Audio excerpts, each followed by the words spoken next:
time for a fine time.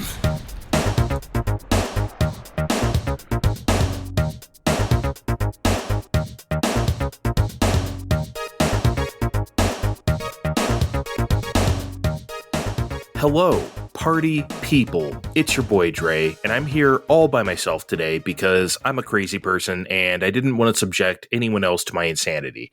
So recently I became captivated with UFO 50, as a lot of people have been, and I've been enjoying it so much that I wanted to give every single game a review. Because why not? You know? Every single game, I'm going to give a little mini review. That's the premise of this episode. But before we get started, let us explain to the uninitiated, what the hell is UFO 50?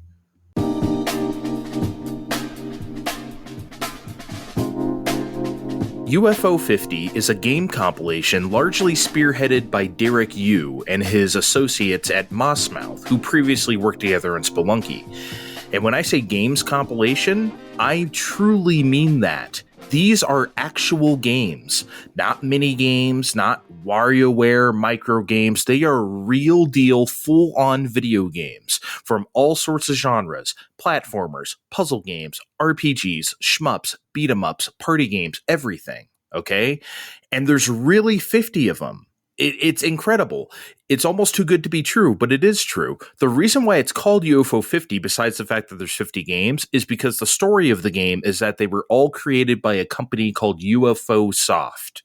And the games were published for an obscure console in the 80s. I forget the name of the fictitious console. But that's where these games come from. This fake company for this fake console that never existed. This obviously frees them up to not try to be authentic to any type of hardware limitation or sound chip or anything else, because they're just doing whatever they want in their own little alternate universe, and that's fantastic. I guess there is one limitation, is that all the games only use the D-pad and 2 buttons, because that's what the controller looks like in the picture of the imaginary console. But honestly, that's fine, because you need to be able to pick up and play these games, because there's 50 of them, and there's no fake manuals or tutorials or anything like that. So you kind of just have to intuit what's happening, and fast. And simple controls are the best way to accomplish that. So anyway, I thought it was such a great concept, and so I bought it, and I fell in love instantly.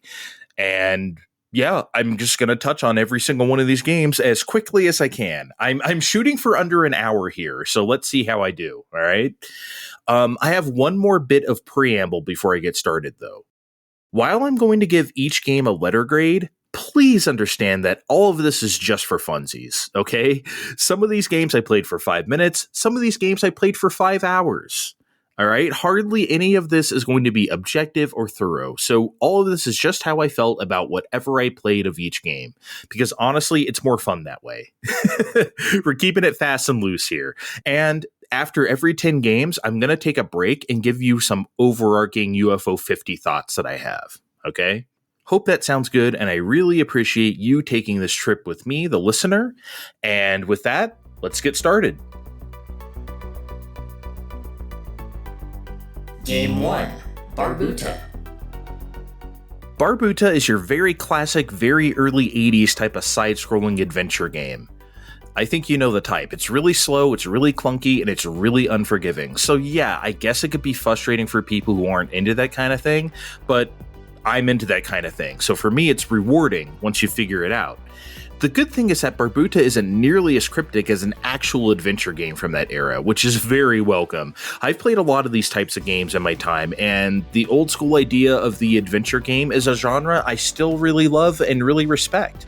So Barbuta is a decent enough one, and the sense of discovery is cool and fun, so I'll give it a B-. Game 2, Bug Hunter. This is a pretty cool game. It's almost like an arcade version of a tactical RPG, in which you have like different movement options and attack options, and then you can gain new ones by buying them from an in-game shop to replace the actions that you don't want. I really like the mix and match of trying to make it work with the tools afforded to you. You know, trying to get shit done with just what you have, having the right attack grid at the right time. It's really satisfying. The arcadiness comes in from the fact that the bugs just keep coming and coming till you die. It's one of those kind of games. Or at least I think they keep coming, because I'm not good enough to get very far. But it's a great concept, and it's very well executed, and I'm going to give Bug Hunter a B+.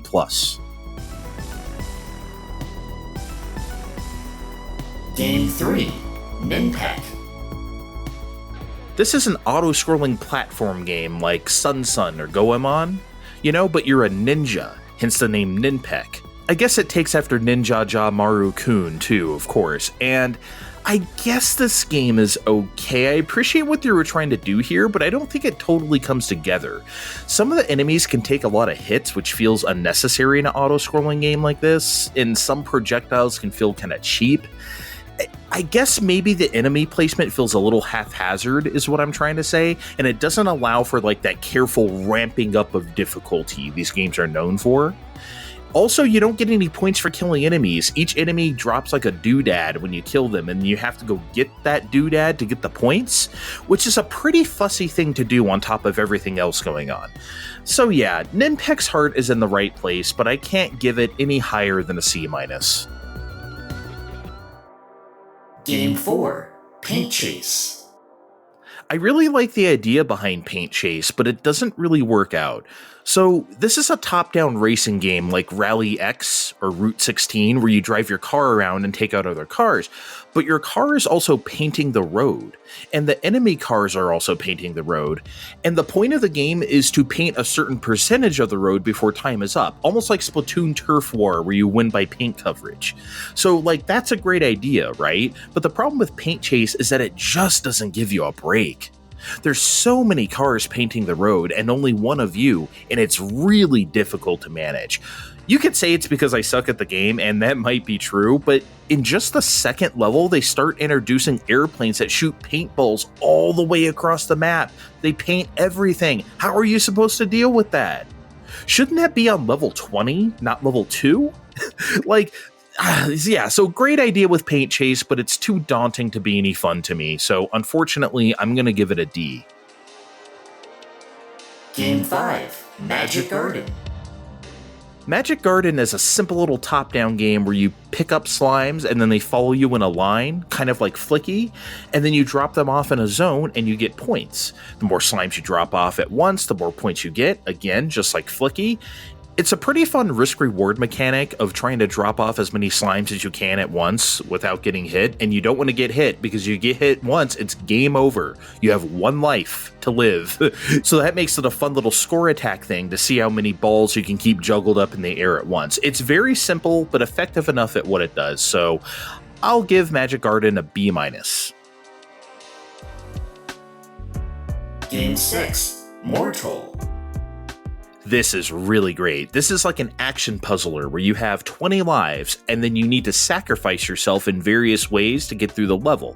For instance, a wall might be too high to jump, so you can torpedo yourself into the wall, which makes a platform so your next guy can jump on it to get over. You can turn yourself to stone to break spikes or weigh down a switch. You can suicide bomb yourself to explode walls in your way.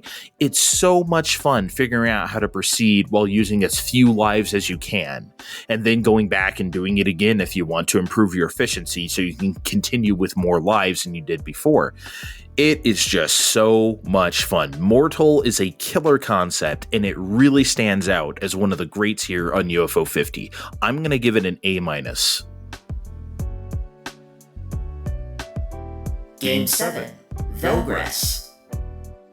This is basically the Metroid escape sequence, but an entire game. You're a lady bounty hunter who's deep underground, and you gotta jump up and up to escape. It's randomly generated, and it's fun, but there's a problem. Just like Magic Garden, you're a one-hit wonder. While that's not a problem in Magic Garden, it is a problem in Velgress because they clearly want you to progress here. There's like a shop that appears after you reach a certain amount of floors, and then the environment changes, and there's like a new song and everything. But if you die, it's all over. You have to go back to the beginning. And that just doesn't feel right. Like, I feel like this should have been like Mr. Driller, where you just have 3 lives to complete this long gauntlet, and maybe 1 extra life if you play your cards right. Velgress is too stingy in this regard, so I can't give it higher than a C. Game 8, Planet Zoldath. This is a randomly generated adventure game where you need to find items and use weapons and explore around, and you find the 3 pieces of the treasure map you came for, and then you go back to your ship and you leave. That's it. That's the whole game. But it's pretty tough to understand the lay of the land at first. Guys that were friendly in one run are now hostile species in your next run. There's like stuff that can one-shot you before you build your health up. It's a pretty daunting game. But it's fun. It's okay enough. I had an okay time completing a couple runs of it. And I really love the alien planet and the creature design. So I'll give Planet Zoldath a C+. Game 9, Attactics. Love that name. In Attactics, you move your army units up, down, or back, but they move forward on their own accord. So you need to find lanes. There's like 5 or 6 lanes. You need to get through one of them through the enemy forces and damage their castle enough times to win. I know that's like a weird description, but it's also a really weird game. I don't know how else to describe it, honestly. It's like maybe a Fire Emblem or an RTS chess game? I don't know, man. I love the art style, though. Kind of looks like the jacks, kings, and queens you see in a deck of cards, except come to life. Again, weird description. I'm really bad at Attactics, but I love the premise, love the art style, and I love saying Attactics, so I'll give it a B. Game 10, Devilition. This is another pretty bizarre one. It's a puzzle game where you set up a bunch of pieces on the board that detonate, and then you want to set them up in the correct way where they all chain reaction each other and detonate enough enemies to win, while also being sure to not detonate yourself or your partner who's also on the board. So it's like setting up the most bizarre domino chain ever. It's so fucking weird. I do like the enemies. They have this like devilish Capcom-y look, like you'd see in like Gargoyle's Quest or something. I'm just gonna go off of vibes here and give Devilition a B. Fine time.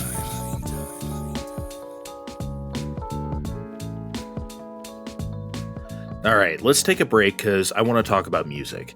So I haven't really been mentioning much about the music so far in UFO 50, if anything, simply because I don't have time if I want to keep these reviews short. But just know that even if I don't mention it, most of these games have bangers. All right. It appears to be mostly done by Eric Surkey. I'm sorry, I don't know how to say his last name. The guy who did the music for Spelunky, which is an incredible soundtrack, and he brings that sauce to UFO 50. Most of these games have just like 1 or 2 songs, which is to be expected, but like those couple songs each game has is pretty fucking snappy. Some of them sound very Famicom Disk System if I had to place it to something, but overall, they're just great little chiptunes. Excellent stuff. Just wanted to shout out the music before we move on, which we will do right now. So back to the reviews, resuming with Game 11, Kick Club. Kick Club is your classic single-screen action puzzler. Think like Bubble Bobble or Snow Brothers, where you clear the screen of enemies and move to the next screen. The gimmick here is that you're a soccer player, and you have to get the ball and kick it at the enemies to kill them. The enemies turn into food when they die, like French fries, hot dogs, burgers. You know, that's a classic move. Love that.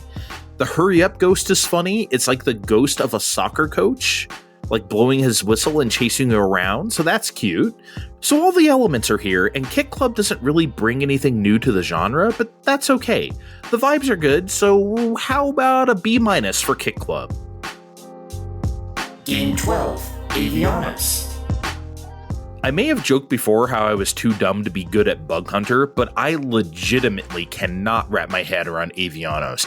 This is some real PC nerd shit that I can't even scratch. This is some Koei Super Famicom business simulator type shit. All these numbers on screen and unit types and whatever's going on may as well be a foreign language as far as I'm concerned. This is well over my head, and I don't even know how to describe it, so I won't even try. This also means I will decline to give Avianos a letter grade because I'm basically unable to. If you like strategy games out there, give it a go and then report back to me because I don't get it. Game 13, Mooncat. So Mooncat is a platformer with goofy controls on purpose. Pressing any button will move you one way, pressing any direction on the D-pad will move you another way, and both things together will make you jump.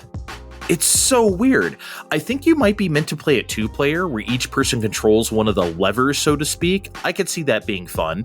Still, it's fun to play by yourself too. I like goofy controls games so long as they're responsive, and Mooncat is responsive as hell.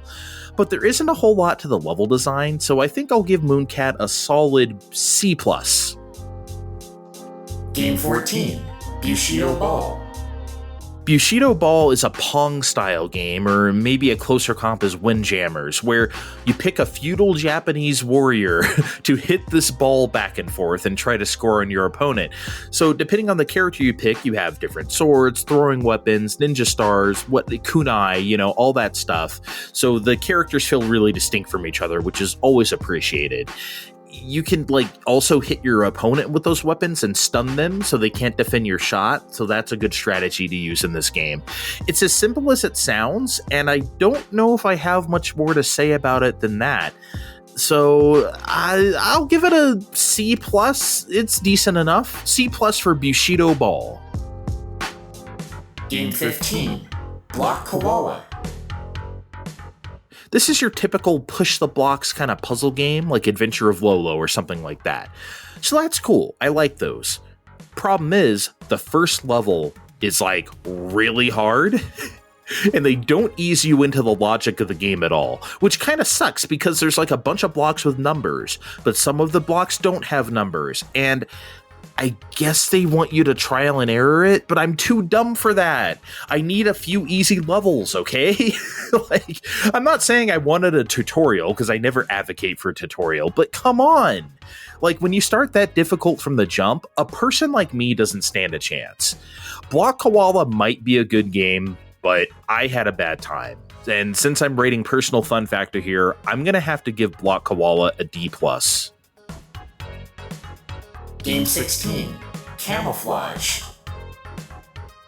So in this one, you're a lizard, and you got to get to the exit by changing your color in the grass or sand or whatnot so your predators can't see you. That's about it. It's pretty generous about restarting you if you die, because after you get munched on by something, it's kind of just right where you were instead of doing the entire level over, which I guess is good. I don't know. This one didn't really move me that much. I know people who really dig this one, but for me, Camouflage is a totally fine game that I'd usually give a C, but I'll bump it up to a C+ because the music is pretty jammin'. Game 17, Campanella. This is a navigation game where you pilot a UFO and you gotta get yourself through these short single screen mazes to the exit. The aesthetic is wonderful here. There's lots of diagonal lines and circles and cool purples and greens that really give that early 90s vibe in what is a very 80s minded game. It's fantastic looking, and it plays like a dream too. The floating physics feel perfect and not too twitchy. And it gives you the confidence that you can navigate those tight spaces while still feeling tense and challenging. Also, it just has a great difficulty ramp, which is something I've bitched about a couple times already in other games. So I'm glad to see a fun difficulty curve here because a game like Campanella deserves it. It's really smart, killer graphics, it gets an A-.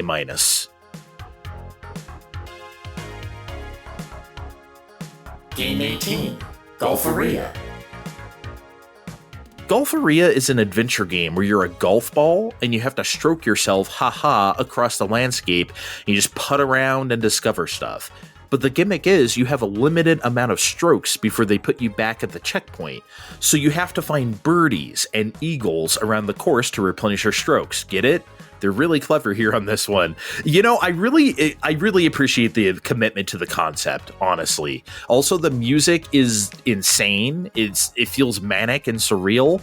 Golfaria is weird, but I think I'll just give it a C+. Game 19, The Big Bell Race. So this is basically exactly like Campanella, same graphics and everything, but now it's a racing game. And what a fantastic little game it is. It's like other single-screen racing games you probably played, like Off-Road or Super Sprint. But instead of top-down like those games, it's a side view. So you just float yourself up and down, again like Campanella, and you navigate the course that way. There's weapon pickups where you drop mines or have a fire wheel or a big sword or something. And of course, this lends to a lot of chaos and a lot of fun. I could see this being a ton of fun in 2-player as well. The Big Bell Race is truly excellent. I'm going to give it an A+. Game 20, Warptank. The name don't lie. Warptank is about a tank that warps. You're on the ground and you can warp up to the ceiling and back again, which is the whole gimmick of this action puzzler. I wouldn't exactly call it a cozy action puzzler though, because it's a tad more frantic than that, but it's definitely comfortable. You know what I mean? Which is to say, you've probably played a fair amount of games like this in your life that are exactly like this, but you know what? It's just fun to be a tank and zip around and shoot stuff and solve puzzles. It's whimsical and crafty, and for that, Warptank gets a B. Fine time.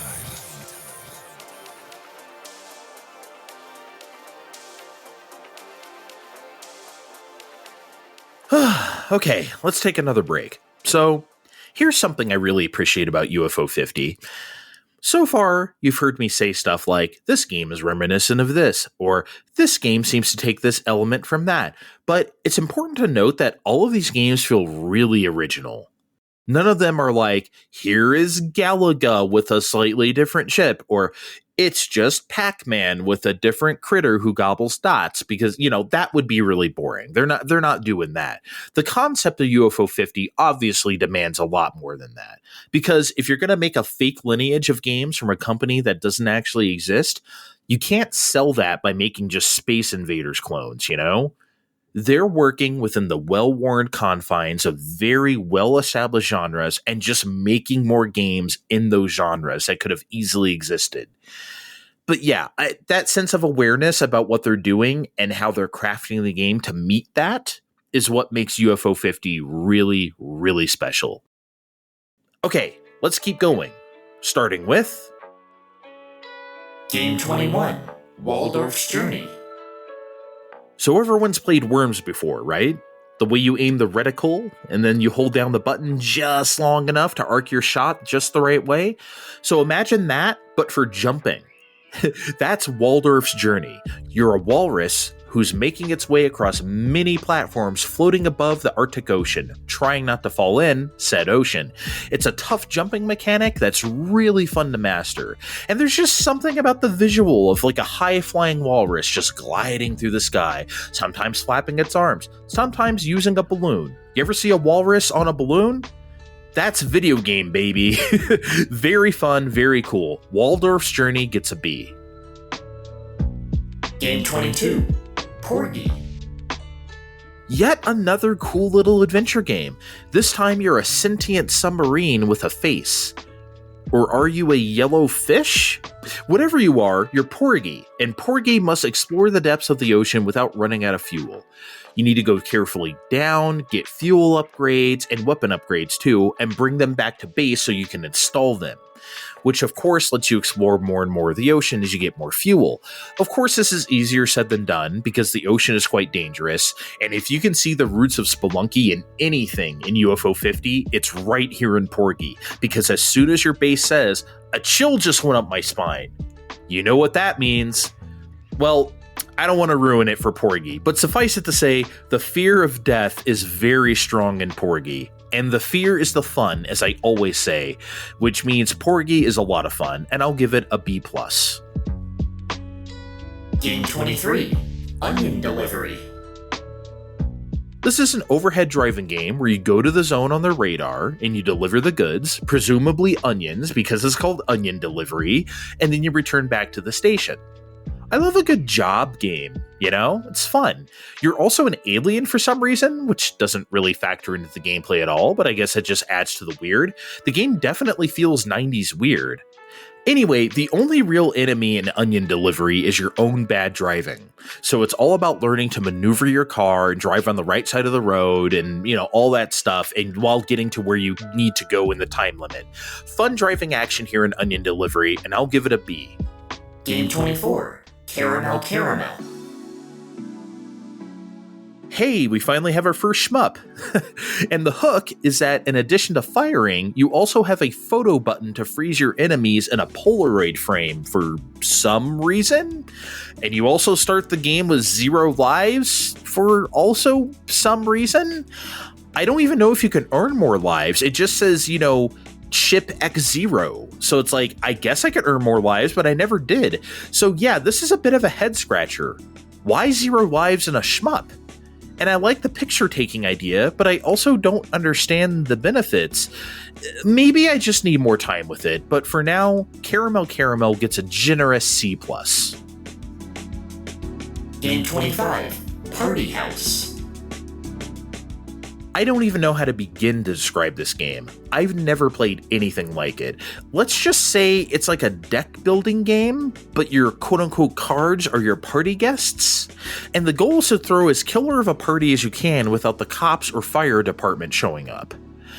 Again, I know that's a bad description, but that just means this game is so unique it defies description.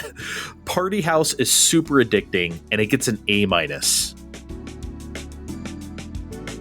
Game 26, Hotfoot. This is a 2-on-2 game of beanbag. Yes, you're hucking beanbags at each other, and the first to 15 points wins. The clear inspiration here is the Kunio-kun dodgeball games, but Hotfoot isn't nearly as wild as that. It's nicely designed, I guess, but it just doesn't hit for me. Yeah, not much to say here. D+ for Hotfoot.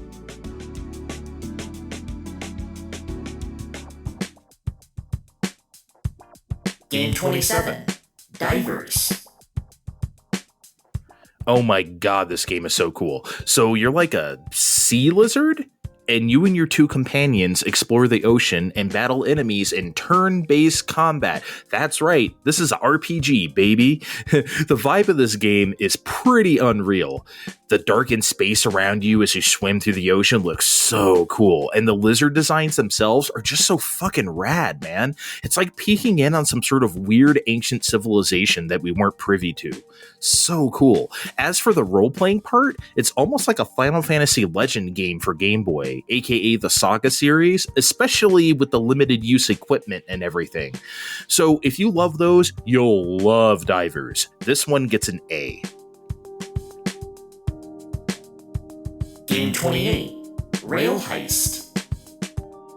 Man, I don't know about this one. So, as the name implies, you're a cowboy pulling off a heist on a train, and there's a stealth element to it where you don't want to be seen or else they'll fire on sight. But at the same time, there's a turn-based timer element to it after you shoot somebody that I don't understand at all, because you stop moving and then they start moving, and if they see you, you're dead. That's it. I almost feel like this could have been like a 2D side-scrolling version of like a Valkyria Chronicles or XCOM or something, but it doesn't play like that at all. I feel like this isn't a bad game, but I didn't get it, which is probably my fault, so I'll just give it a C- because it made me feel dumb. I'm sorry, Rail Heist. Game 29, Vainger.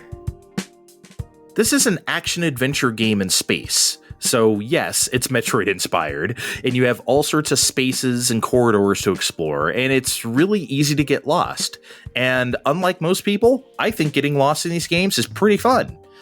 I don't always want to know where I'm going, I'll get there when I get there. The cool thing about Vainger is that the enemies are also fairly active, unlike Metroid where they're mostly just flora and fauna, just kind of bipping and bopping around. And that's its own cool vibe, of course, but that just means Vainger is much more about patience and patterns. It feels a lot more like Mega Man than it does Metroid in that respect. So just imagine a Metroid game with like a Mega Man run-and-gun platforming feel, and that's Vainger. I haven't beaten this one yet, but I absolutely plan to, and what I've played so far of it deserves a B+. Game 30, Rock on Island. This is just tower defense. It's tower defense with a caveman theme, so you're giving your dude spears and rocks and crossbows and stuff, and you yourself as a character can move around and help attack each turn, so it's not totally passive, but yeah, it's tower defense as you've always known it, so not much to say here, but I like this genre personally, so Rock on Island gets a B. Fine time.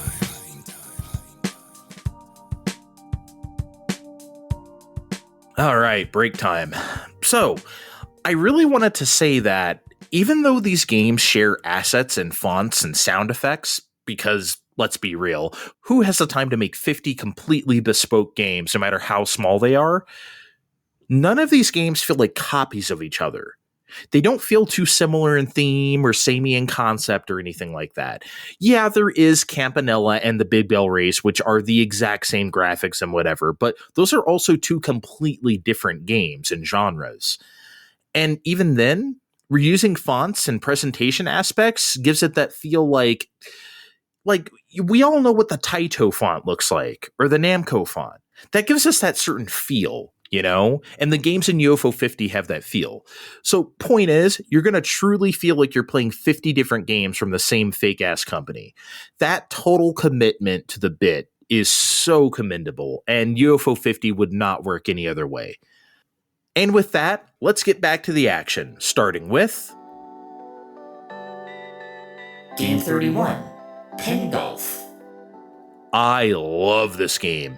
It is indeed a golf game, but it's side-scrolling.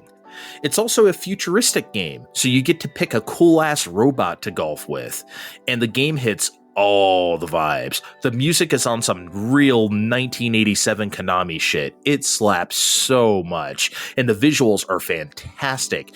It's punctuated by this orange dot matrix thing at the bottom of the screen, just like you'd see on a pinball machine. And the fun word display and animations on there you'd expect from pinball, you will get here in pin golf. So if your ball goes in the drink, you'll get a splash animation on the dot matrix, or if you get close to the hole, a big block font will show up that says close with an exclamation mark. It's so expertly done and a really brilliant touch to add to a golf game. By the way, the actual in-game visuals are great too. I love the ghosty cyber people that show up to golf clap when you make a hole, for example.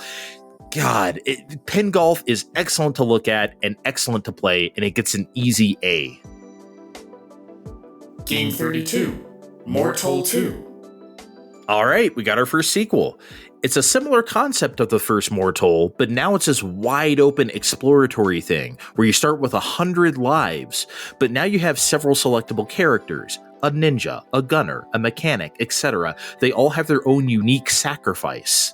So you can sacrifice a mechanic to make a pipe to go underground, or sacrifice a bomber to bomb a big enemy or a wall or something. You get the idea. Having this now be an adventure game instead of a level-based one really just freshens up the concept, and the exploration is so much fun. It's exactly what a sequel should be. Mortol II gets an A-. Game 33, Fist Hell. It's a beat 'em up, finally. Wasn't sure we were going to have one. It takes heavily after the NES version of Double Dragon, but this is a zombie invasion game, so you get to do all the gross zombie stuff, where you punch the zombies and their heads pop off, and you can throw the heads at the other guys, so there's like fun gore like that. The attacks are your pretty standard punching and jump kicking, so not much to report there. It's not amazing, but it's amusing enough, so I'll give Fist Hell a B-. Game 34, Overbold. Overbold is an arena shooter. It's round-based, and in between each round, you can buy weapons and health upgrades, plus you can gamble by making the next round harder so you can earn more money to buy more shit. I really like that risk-reward element, but it feels a bit messy. You have a health bar, but most enemies and bullets can end you in a single hit at your default health, which feels kinda cheap. Maybe I just need to prioritize health power-ups in the shop then, I don't know. It doesn't necessarily make it bad if that's the case. That I'm not totally sure how I feel about Overbold because of that, but right now I'll give it a generous B. Game 35, Campanella 2. So Campanella was excellent, and the spin-off The Big Bell Race was even better. So what does Campanella 2 have in store for us? Well, instead of being a snappy arcade game like the first one, this time we have a proper adventure game where you can get in and out of your UFO and explore around and find rooms to go into, sort of like Blaster Master. That's the best comp for it. But there's a huge problem. You have one life. One fucking life, and it's all over. Guys, what the hell are you doing? Imagine playing Blaster Master on one life. What? Why would you ruin such a cool concept this way? And you can also still run out of fuel, which sucks because you're supposed to explore around, but all the shops, everything costs so much, so it's like, how am I supposed to survive? I'm sorry, I don't think this is me this time. I think this is really bad balancing. And I don't know, if you don't want me to actually play the game, then I won't. Campanella 2 gets a D-. Game 36, Hyper Contender. This is a fun little one-on-one competitive game where two players go at it in an arena with platforms, and the first to gather 5 rings wins. So you can get rings by shooting the other person, which knocks a ring out of them, or you can just get the rings that occasionally spawn in the arena. And the 8 characters feel really distinct, with really different weapons, rockets, laser guns, punching, rocket belts. Some guy can walk on the ceiling. There's all sorts of movement options too. It's a lot of fun. I love futuristic blood sport motifs as well, so Hyper Contender gets a B+. Game 37, Valbrace. Alright folks, you want to talk about a game tailor-made for me? Valbrace is a first-person dungeon crawler, so I love that, and it also has real-time combat from a behind-the-back perspective. If you've ever played the Neo Geo game Cross Swords, it's exactly like that. Combining 2 of my favorite things like that? Holy shit, man, you got me by the balls. Great monster design too, just classic RPG shit. Thing is, these games live and die by their dungeon design, and Valbrace has been more than serviceable for the few floors that I played so far, and you know what? That's good enough for me. I'll give Valbrace a tentative B with room to grow, because what a cool fucking game, man. Game 38, Rakshasa. I feel a lot of stuff in this one. The movement and game feel feels like Rastan or Karnov, that like slow but tight kind of like late 80s movement and jumping. But it also has random enemy spawns, sort of like ghouls and ghosts. And then the shooting and power-up stuff is like Contra. So it's this bizarre mishmash of ideas, and I think it really works. It's pretty tough too. You only have one life, but there's a mini game you can do to revive yourself, and that mini game gets harder and harder every time you die. So it's a very fun difficulty thing where it's like, oh man, the next time I die, I don't know if I'm going to do this mini game, and it might be game over. It's a nice tension. It's very cool. Also, the theming is really on point. Super cool visuals, fun platforming, fun shooting. I'll give Rakshasa a B. Game 39, Star Waspir. So Star Waspir is a vertical shmup in a 16:9 screen format, and I think everyone knows that does not work. The amount of ground you have to cover always sucks. And besides that though, Star Waspir is just completely no fun to play. You know how in most shmups you get those shitty little beginning enemies that you can just kill in one shot, like popcorn enemies, gives you that quick satisfaction, eases you into the game feel? Well, Star Waspir doesn't give a fuck about you, because the first thing they do is send an entire line of fruit flies that take several hits to kill. They're shooting crazy bullets at you, like, yo man, chill. Can I get used to the game first, please? And then this pattern goes on forever, waves and waves of flies. By the time anything else cool happens, you're already well over it. Your bullets don't even go all the way up the screen. What the hell were they thinking? I'm sorry, but Star Waspir is completely miserable. This game gets an F. Game 40, Brimstone. We've had some cool and inventive RPGs so far, but Brimstone is really a traditional one. It's Wild West themed, and it's like Dragon Quest II, but good? It has that Enix-style interface with the menus, but the battle system is definitely Final Fantasy, with the lineups on each side and the way the sprites look and everything. And the enemies are really cool. There's like mole rats and tumbleweeds and even other cowboys because, again, Wild West. It does the thing where you have to fire your gun with a timed button press, which is fun. Also, I really like how small the sprites are in the main view because you get to see a lot of space around you and it gives you that desolate western feel, which is perfect. Grimstone is really cool and it deserves a B+. Fine time.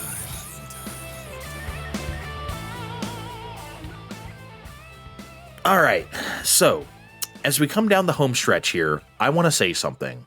So allow me a soapbox for just a second here, if you don't mind. So, up front, I said UFO 50 isn't authentic to any real hardware limitation because, again, the story of the game is that it's this catalog of a fictitious company who made games for this fictitious console. However, what UFO 50 is authentic to is the game design philosophies of that era and the executional mindset of that era.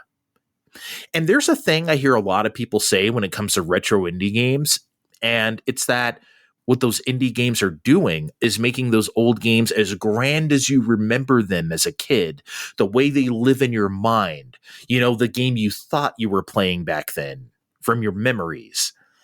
And I'm sorry, but I don't get that at all. You have to have some major rose-tinted glasses on to remember DuckTales being anything like Shovel Knight. You know, no matter how young you were, I just don't buy that.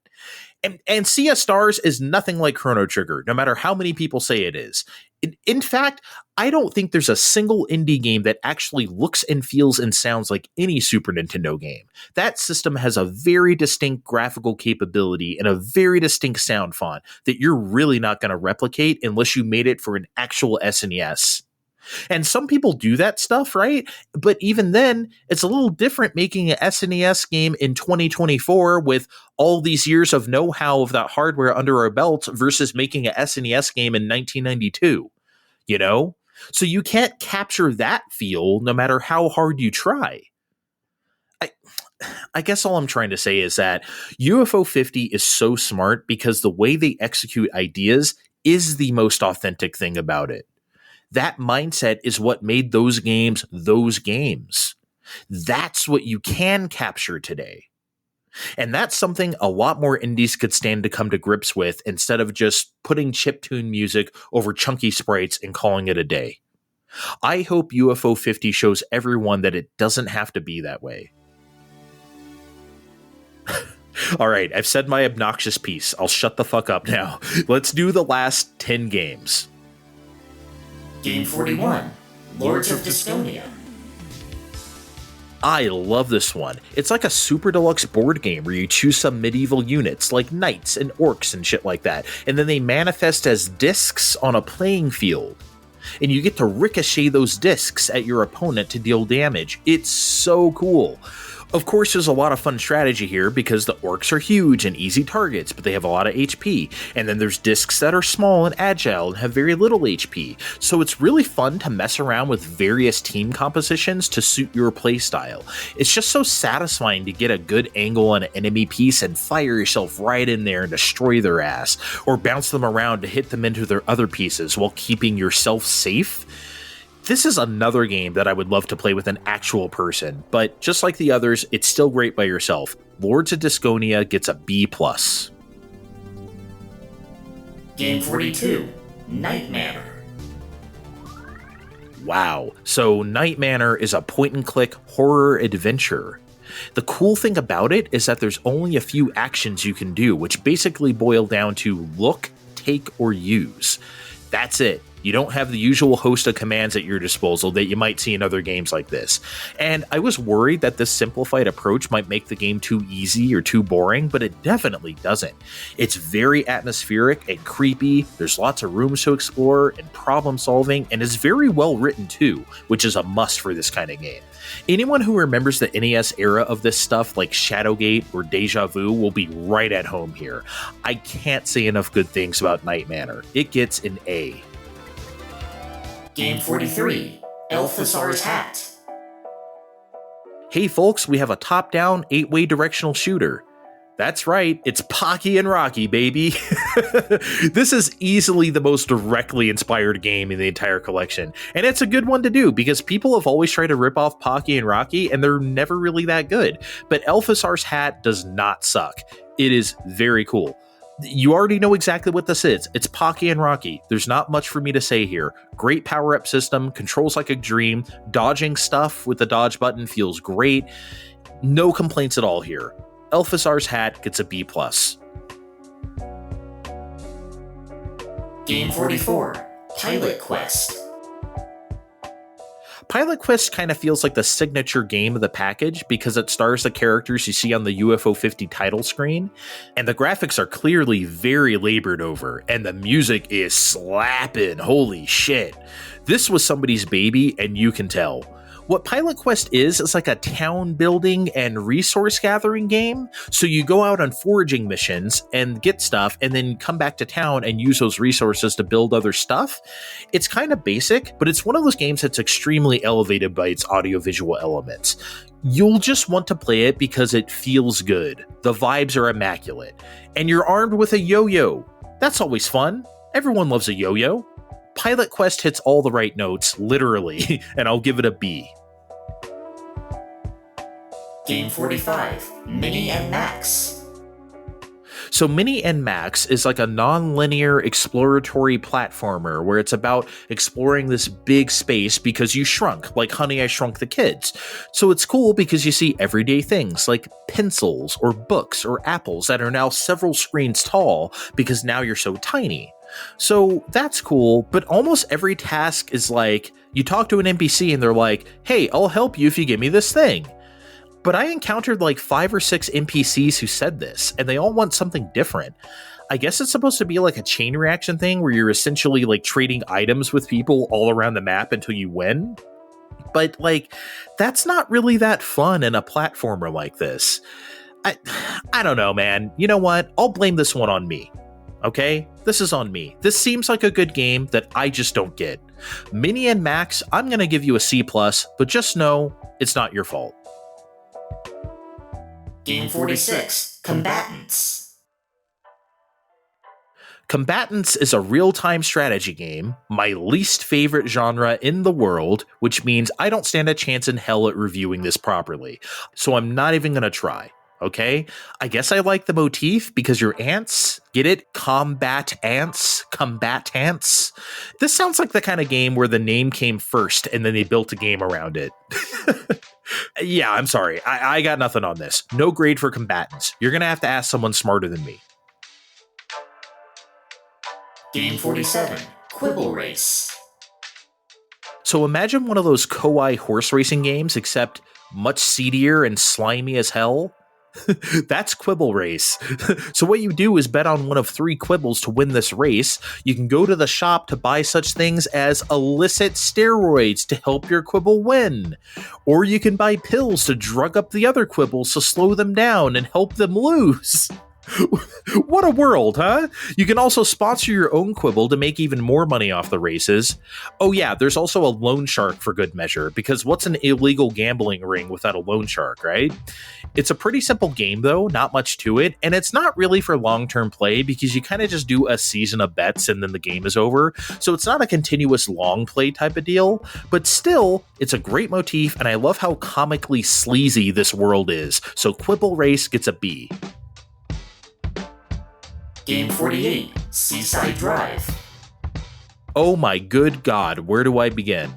So with a name like Seaside Drive, you'd expect some sort of Outrun clone. And well, you are driving a red sports car really fast down the open road, but that's where the similarities end, because what Seaside Drive really is a shmup. Now, your car doesn't fly, because that would be silly, because what is this, a video game? So what you do is move your car back and forth on the road at the bottom of the screen, and the enemies are flying above you, and you're shooting them out of the air with your rapid-fire gun. But the enemies will also appear on the road, in which case you'll want to use your straightforward, more cannon-like gun. The final piece of the puzzle is, because you are a red sports car after all, you drift every time you move backwards. Your power meter slowly drains the whole time you're playing, and you need to constantly drift to keep your shot power up. Legit, this almost feels like a treasure game with how mechanically dense it is with the different shot types, combined with how crazy good the enemy placement is and the attack patterns are, forcing you to naturally use that drift, but then also finding the time to force the issue to drift on your own accord when it's safe to do so. My favorite games are when a bunch of different systems collide with each other to make this incredible, original cocktail that can only come from dreaming that big. That's Seaside Drive. What a concept, what an execution, what a game. A+ for Seaside Drive. Game 49, Campanella 3. Okay, the first Campanella was great, the second one sucked, so how does Campanella 3 fare? Well, now it's a rail shooter, but it's not as wildly paced as Space Harrier or Afterburner. It's much more evenly paced than that. Like, these blocks will come at you, and you want to shoot them down before they reach your plane of existence because they will stick to your playing field. And if they do that, you'll have to clear them off with your close-range gun while still worrying about what's coming towards you. So there's a unique gimmick there. You know what Campanella 3 actually reminds me of, with all the scaling and everything? It actually reminds me of a Virtual Boy game. Believe it or not. And in my world, that's a compliment. Campanella 3 gets a B. Game 50, Cyber Owls. So remember those games where it was like, it's a side-scroller one level, then the next level you have to drive somewhere, and then the level after that, they make you bust out the zapper to shoot stuff? And remember how those games were never really that good because they tried to do all those things and none of them particularly well? That's Cyber Owls. There's a racing level that just flat out sucks. There's a Cabal shooter level, which is decent enough. It's probably the best one here. There's a Shinobi type of level that's pretty imprecise and kind of cheap. And then there's a Metal Gear level, which is just not my thing. It's too bad because the Cyber Owls themselves are hella cool. It seems like the exact kind of property that LGN would license out at the time.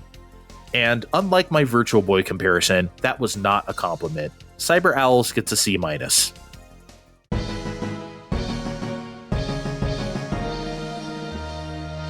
Okay, we did it. That's UFO 50. We got through them all.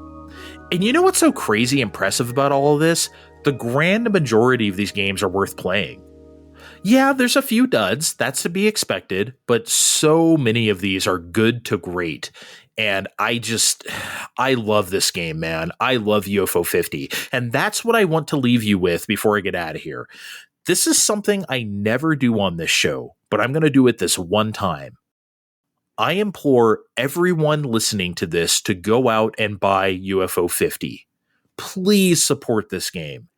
As of this recording, it's only on Steam and console ports are coming later. So if you play games on Steam or have a Steam Deck like me, absolutely go for it. If you're console only, please get this whenever it comes out in your console of choice. I know it's gotten some buzz, and I'm sure it's doing fine, but games like UFO 50 deserve to be the indie darling to end all indie darlings.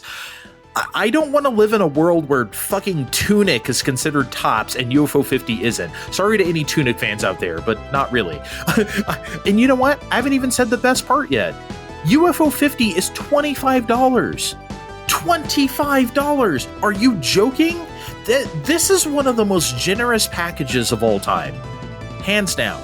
So even if 3 or 4 of the games I mentioned today sound cool, please support UFO 50. I absolutely guarantee you won't be disappointed. That's all I gotta say. I'm out of here. Thanks for listening. We'll see you next time. You've been listening to Fine Time.